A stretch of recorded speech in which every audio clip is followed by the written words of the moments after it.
Okay, so I'm going to try to explain this fast, but there's a lot going on here. We'll start on page 2 for now. Right now I just have this set up to recall some specialty banks. I haven't really programmed them all yet because I haven't really committed to this idea yet, or just making a secondary page with a few nice to have things, and then I can just bounce back and forth from page 1 to page 2. I like to stay on page 1 for the most part, but something I'm still kind of feeling out. This is what I've landed on for now. Page 3, you can get there by double pressing. We'll explain the rest of this as I go. This is a performance bank, basically, so I can just intro, verse, chorus, bridge, lead, outro. I kind of color coded these to coincide with amp channel settings on my rev. So if it's blue, it's the clean channel. If it's purple, it's the purple channel with blue aggression on. This kind of gray color is no aggression, and then I'll have one for red. When you have a star in here, I do that as a reminder for myself that I have multi-functions within that press. So if I hold, that will switch to an alternate setting for that part of the song, but basically like changing amp channels. Like for here, that's my pushed clean channel. This one I think goes to my crunch lead, whereas this is my normal crunch, the gray setting. That's most of that. Not all the songs I need this much control, so this could be another one that I sacrifice for more dedicated controls if I had to, and just leave this for the few songs where I'm probably just going to stay in this page and bounce through.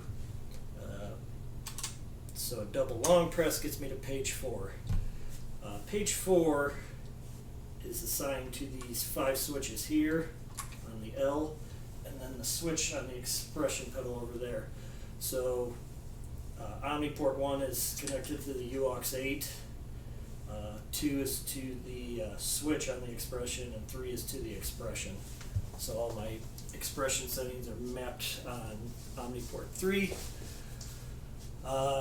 From the MIDI out, I go to a 5-way splitter box under the board for the 2 hubs, the amp, the POG, and then I have a 5th one coming back into here just in case I need to feed back in. I haven't really decided if that's something worth doing yet or not.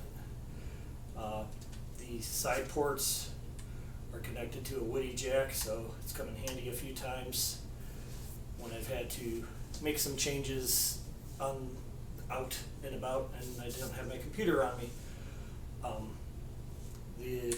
These ones are all just hard, so this is always going to be a MIDI clock tempo change, and then this is my bank changes, obviously. So back to page 4 here. So this first one is the delay oscillation, as it says up here. Tapping it is going to turn the POG on and off, and then holding it is going to so messed up that a little bit, but it's fine. Holding it's going to engage the oscillation on the Nemesis when it's on. In this case, I will do a little more explaining on what it will do when I change other things.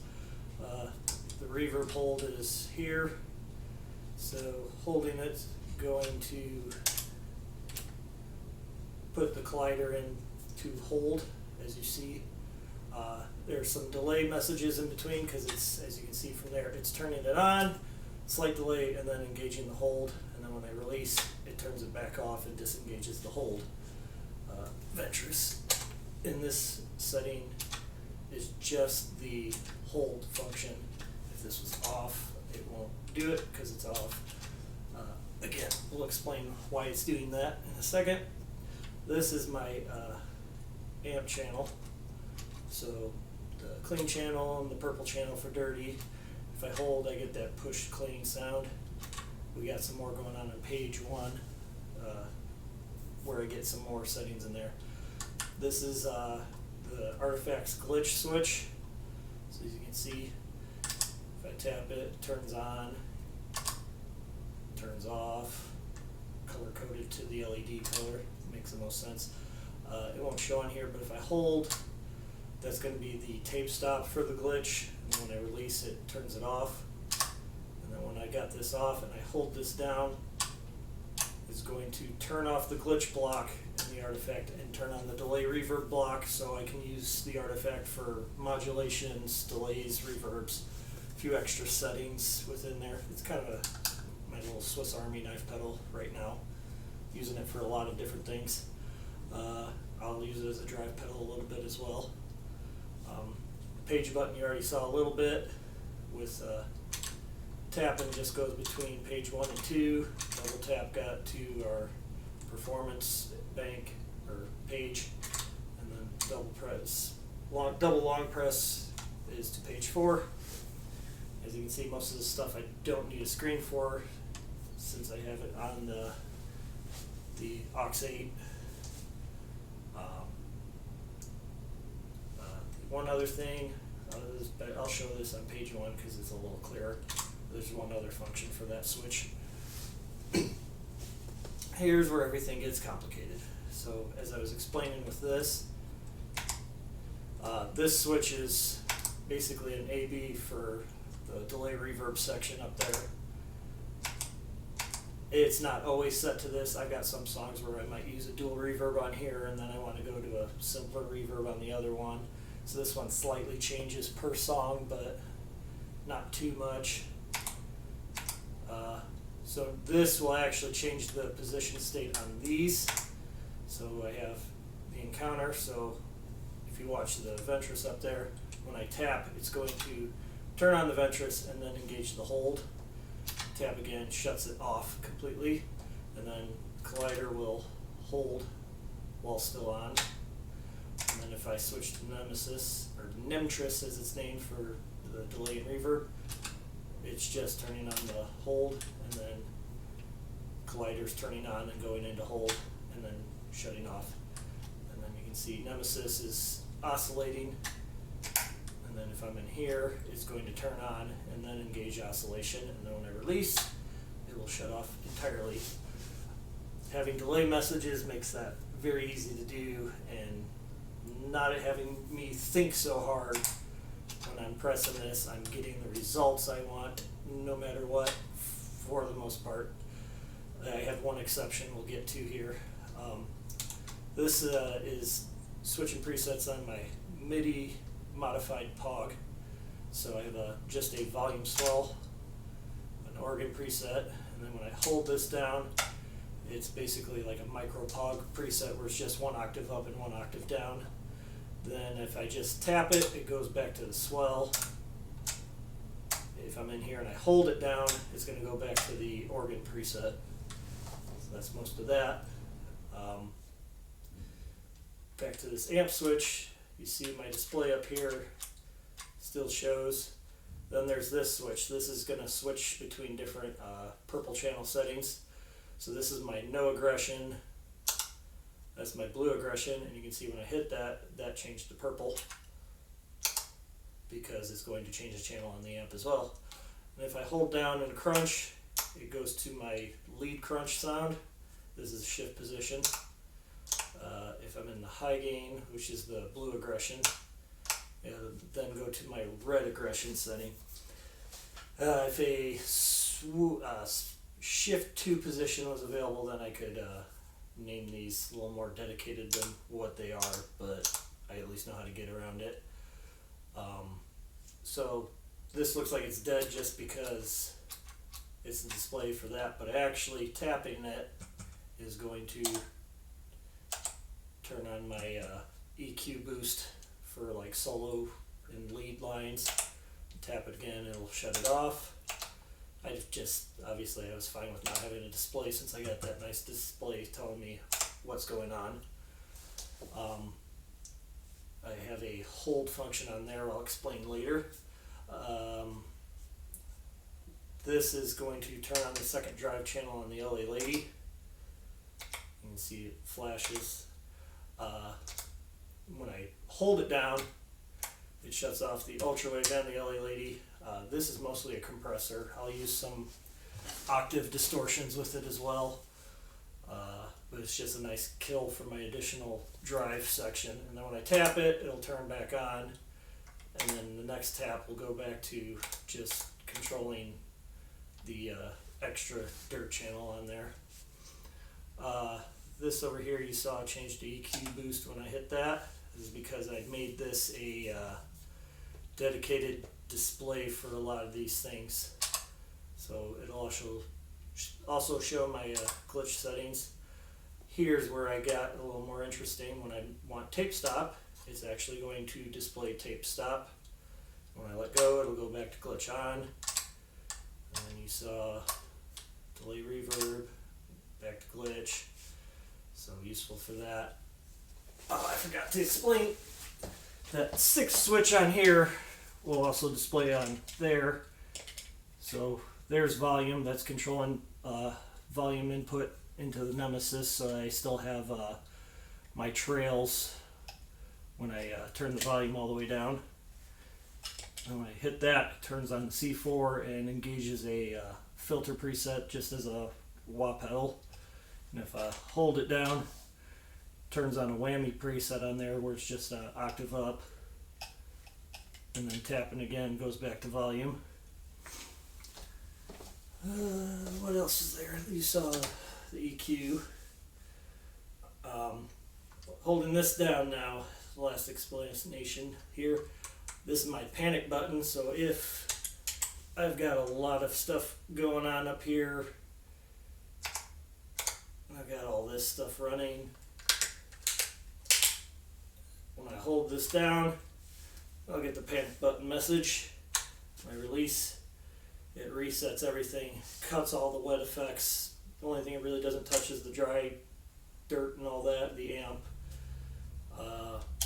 I won't have it turn that off just because I had to use just a normally open message.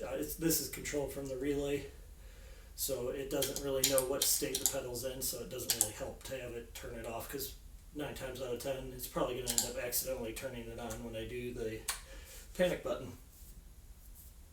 And then you see that goes back to volume, so that switches that to volume. Let's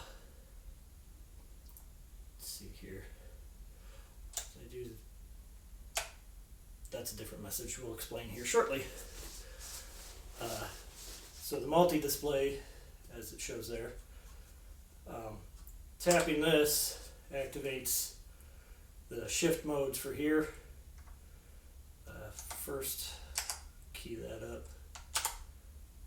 So reverb swap is going to turn, so it's just a toggle menu. It doesn't really know what state these are in, since it's just, this would be another spot where a shift 2 would be handy, where I could, more dedicated programming could happen. But it's just going to toggle whatever state those are in, it's going to go to the opposite. So right now it looks like it's doing that, but if they were both off, then they would both turn on. Delay swap, same deal here. Switching between Nemesis and Collider delay. Once I'm in this bank, these get shifted to where when I press one of these, it's always going to turn on whatever state they're on. So that's where, that was my little sacrifice to just at least get it working. And then you can see hold for Collider, but if that was off, it would turn it on, and then when I release, it stays on. So same with the oscillation. It was just best way I wanted to tackle that when I'm doing this. Holding these down now, this is going to set the expression to control the mix on Ventris. This one's for the Collider. Everything's labeled encounter because that's what's eventually going on this board when it's ready. So I saved myself the trouble of reprogramming it later. So yeah, and then I can switch back to there. Now, when I switch out, that's still holding for mix control. So my other idea was if I wanted to go back to that controlling volume and reset all these to my typical mix settings. When I hold that down, it takes me out of the shift mode, displays volume that's on volume. Once I release that, there's a little delay, and then it'll go back to the default display. So those are now all back at 50-50 mix, and then this is now controlling volume. Some last few things here. Double tapping on here brings up the MIDI clock menu if I wanted to get a little more in depth with controlling it. And then double tap and hold sends me into here in case I need to do some long distance bank travels and I didn't want to turn off any of this. So I'll just select. Now if I hold this down, it says scene reloaded. This is just basically reloading the on bank ender settings, which include sending program changes to the hubs under the board and everything else. So once I release, now this is back to the beginning state of where I want everything on here. So if this was all turned on, doing whatever, then when I hold this down and it reloads, it sets everything back to the beginning state. So that's pretty much everything on how I control all of this. Super complicated, I know, but this is probably the most versatile MIDI controller I've come across thus far. I used to do this with 3 different MIDI controllers, and getting them all to talk together to make everything work was not easy. This, while still complex, a lot easier. There's very few situations I've found yet that this will not pull off. I messaged some of the preset message scrolling and some of that for some earlier with just each time I pressed it would go through all 4 of them, but I decided on what I got now works the best for that. But I'm also thinking about experimenting with cycling through a few more presets with that in the shift mode, but we'll see. This is pretty much working pretty well for me now, so that's that.